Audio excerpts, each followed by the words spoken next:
साहब बोले, तब उन्हें अपने गले से लगाते हुए कहा, बहुत अच्छा, बहुत अच्छा। सभी लोग फिर उन्हें समझ गए कि इन्होंने इनको शिष्य बनाया है, और सदगुरु कबीर साहब भी समर्पित हो गए।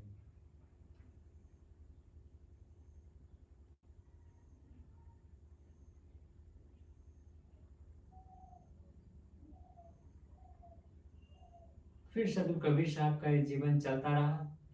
फिर अब आगे जानेंगे अगले अध्याय में, तृतीय आलोक में सदगुरु कबीर साहब के आगे का कार्य को। आज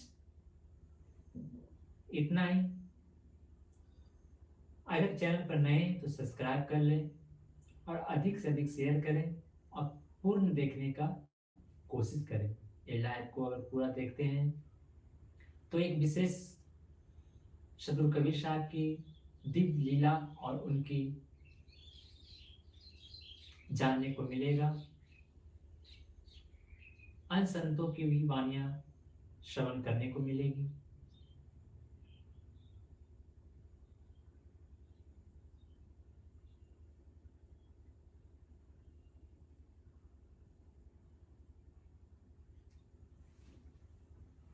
इसमें और है, जैसे सदगुरु कबीर साहब के सच्चा कोई पंथी संवाद में हम लोग कुछ विशेष और जोड़ते हैं। ये सदगुरु कबीर साहब का जीवनी हो गया। एक सदगुरु कबीर साहब के पंथ में एक अभिलाष साहब जी हुए इलाहाबाद के। वो पारस मत के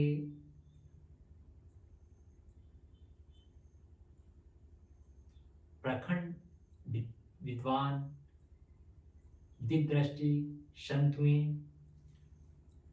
उन्होंने कबीरपंथी जीवनचर्या एक पुस्तक लिखी, जिसमें कबीरपंथी पारक मत के हिसाब से ऐसे एक, ये बहुत ही अच्छा लगा। और इन्हीं गुणों को धारण कर एक सच्चा कबीरपंथी बनने का भी रास्ता प्रशस्त करते हैं। तो इसमें से कबीरपंथी जीवनचर्या में से हम लोग कुछ श्रवण करते हैं। पहला है 10 दोषों का त्याग करना। गुरुवे नमः। कबीरपंथी जीवनचर्या पहला प्रकरण में बताते हैं 10 दोषों का त्याग करना। वो 10 दोष क्या है उसके बारे में हम लोग श्रवण करते हैं। पहला बोलते हैं तन से। तन से उसमें भी कुछ पॉइंट है। जैसे उसमें है पहला, किसी प्रकार चोरी न करना।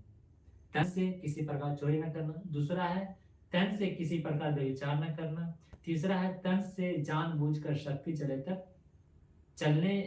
तक चलते फिरते किसी जीव की हिंसा न करना। वचन से, अब बोलते हैं दूसरा वचन से। तो वचन से किसी को किसी स्थिति में गाली न देना। और दूसरा पॉइंट बोलते हैं वचन से किसी की किसी प्रकार निंदा न करना। तीसरा पॉइंट बोलते हैं वचन से मिथ्या भाषण का सर्वथा त्याग करना। मन से, पहला मन से किसी की किसी प्रकार ईर्ष्या न करना। मन से, दूसरा पॉइंट है मन से किसी पर कभी क्रोध न करना। ये दूसरा पॉइंट हो गया तीसरे पॉइंट का। उसके बाद मन से अब तीसरा, अपने में बड़प्पन का अभिमान न करना। मन से चौथा है मन से किसी के साथ छल कपट विश्वासघात न करना। उपयुक्त प्रकार से जीव के समस्त दोषों का निरंतर त्याग करते रहना। दोषों का त्याग करना ही मानवता है और स्वरूप ज्ञान पूर्वक निर्दोषता की सच्ची स्थिति ही मोक्ष अवस्था है। इसी में दूसरा प्रकरण आया है 6 पशु कर्मों का सुधार करना। ये 6 पशु कर्म कौन कौन से हैं तो जानते हैं। पहला है भोजन, दूसरा है छादन,